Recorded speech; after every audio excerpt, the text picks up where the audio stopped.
बिस्मिल्लाहिर्रहमानिर्रहीम। अस्सलाम वालेकुम वीवर्स। उम्मीद है हमेशा की तरह आप ठीक होंगे।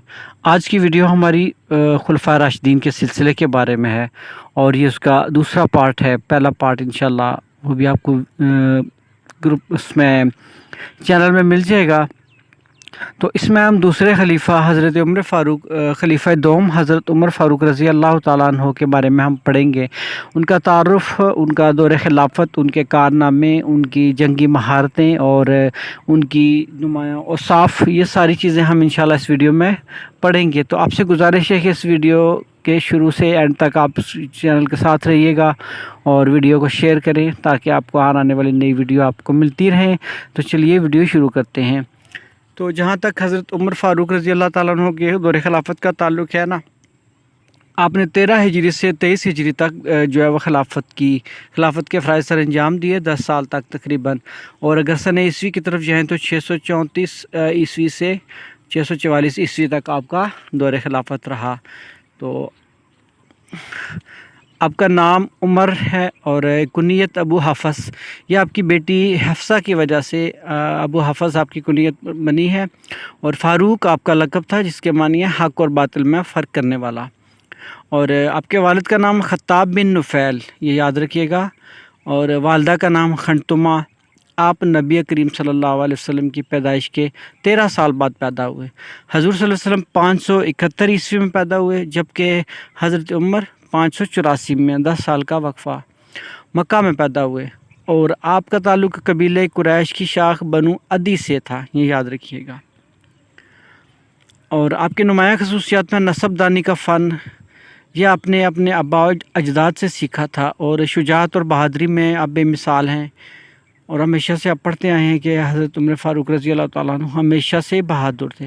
पहलवानी और कुश्ती रानी के जो है ना वो मुकाबले में आप शिरकत किया करते थे। और हर साल एक मेला अरब में लगता था, उस मेले में फिर आप जो है वो कुश्तियाँ लड़ा करते थे।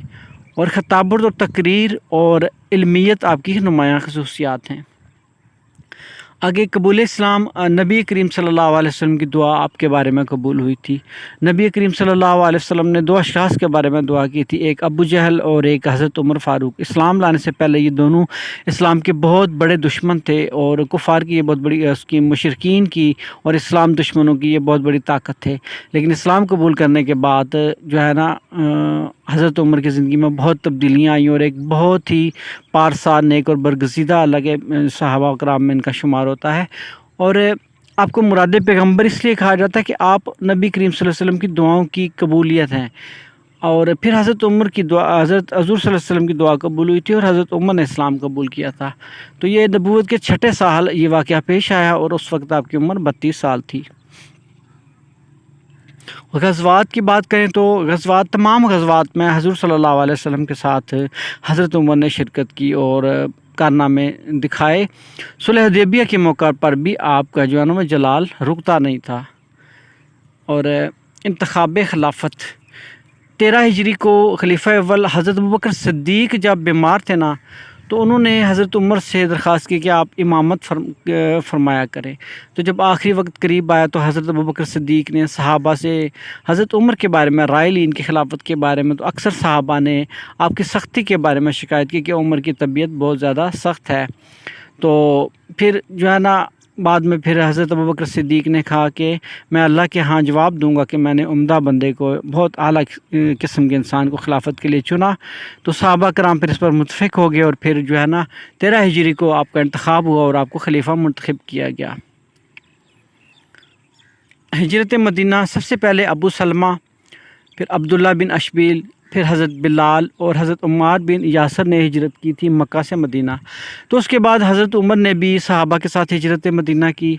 हज़रत उमर मदीना में जिस सहाबी के भाई थे उनका नाम उत्बान बिन मालिक था, ये याद रखिएगा, उत्बान बिन मालिक नाम था। और जो कबीला बनी सालम के सरदार थे। मदीना में पहुंचकर नमाज के बुलाने के लिए कोई तरीका ना था, तो हज़रत उमर ने मशवरा दिया कि एक आदमी ऐलान के लिए क्यों ना मुकर्रर किया जाए। तो रसूल अकरम सल्लल्लाहु अलैहि वसल्लम ने हज़रत बिलाल को अज़ान देने का हुक्म दिया। हज़रत बिलाल को मुअज़्ज़िन रसूल भी कहा जाता है। जंग और मुहिम्मात, जंग कादसिया ये आपके दौर में हुई और 14 हिजरी को ये लड़ी गई। سعد بن ابی وقاص اس جنگ کے سپہ سالار تھے اور ایرانیوں کے ساتھ یہ جنگ لڑی گئی۔ اسی جنگ میں ایرانیوں کا مشہور سپہ سالار رستم مارا گیا۔ جنگ یرموک 15 ہجری کو اگلے سال اور یہ رومیوں کے خلاف جنگ تھی اور شام کی قسمت کا فیصلہ ہوا۔ اس جنگ کے بعد حضرت عمر نے حضرت خالد بن ولید کو معزول کر کے حضرت ابو عبیدہ کو سپہ سالار منتخب کیا تھا۔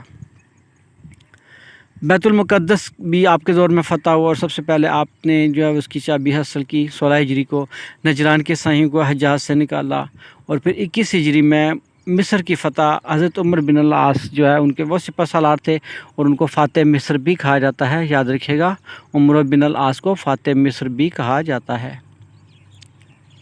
جنگیں مارکہ نہاوند فتح فارس، دونوں واقعات 23 ہجری کو مسلمانوں اور ایرانیوں کے درمیان یہ آخری مارکہ تھا، مارکہ نہاوند اور فتح فارس۔ اس جنگ میں سینسٹن پرشین کنگ بھاگ گیا اور اس کے کمانڈر سعد بن ابی وقاص تھے، اور ہندوستان کی سرزمین کی پہلی دفعہ جنگ آپ کے دور میں ہوئی۔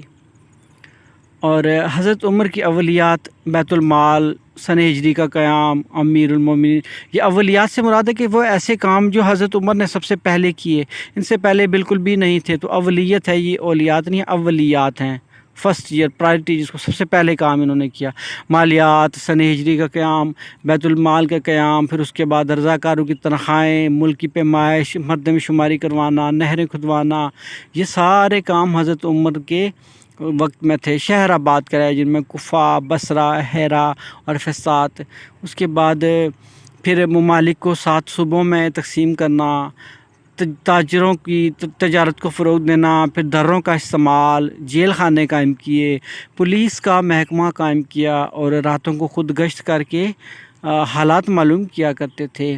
پرچہ نویس مقرر کیے، کنویں کھدوائے، عیسائیوں اور یہودیوں کے روزینے مقرر کیے، نماز تراویح کا اہتمام آپ کے دور میں شروع ہوا، تجارت کے گوڑوں پر زکوٰۃ مقرر کی گئی، نماز جنازہ میں 4 تکبیروں پر سب کا اجماع کیا، یعنی 4 تکبیریں حضرت عمر کے دور سے شروع ہوئیں، اور مہمان خانے تعمیر کروائے، لاوارث بچوں کی پرورش کی ذمہ داری سنبھال لی، شراب نوشی کی سزا، مساجد میں راتوں کو روشنی کا انتظام کرنا، اماموں اور مؤذنوں کی تنخواہیں مقرر کرنا، غزلیہ اشعار میں خواتین کے نام لینے کو جرم قرار دینا، یہ سارے جو ہے نا، یہ آپ روک کے اس کو دیکھ سکتے ہیں، پڑھ بھی سکتے ہیں، تو یہ سارے کام حضرت عمر کے دور میں ہوئے۔ شہادت کی بات کریں تو 23 ہجری کو فجر کی نماز کے وقت آپ جماعت کروا رہے تھے، اور ایک مجوسی ابو لولو فیروز نے 2 دھاری تلوار سے آپ پر وار کیا، اور آپ جو ہے وہ آپ نے پھر عبد الرحمن بن عوف کو جماعت مکمل کروانے کا کہا۔ انا للہ و انا الیہ راجعون، اور اس وقت آپ کی عمر مبارک 60 سال تھی۔ ویورز، یہ تھی آج کی ویڈیو۔ ہم نے دوسرے خلیفہ حضرت عمر فاروق کو پڑھا، تو انشاءاللہ باقی خلفاء پر بھی ویڈیو بنائی جائیں گی، تو آپ سے گزارش ہے کہ چینل کو سبسکرائب کریں، شیئر کریں اور بیل آئیکن پر پریس کریں۔ اگر کوئی آپ کو غلطی نظر آئے اس ویڈیو میں تو کائنڈلی اصلاح کر لیجئے گا اور کمنٹ ضرور کریں۔ اللہ حافظ۔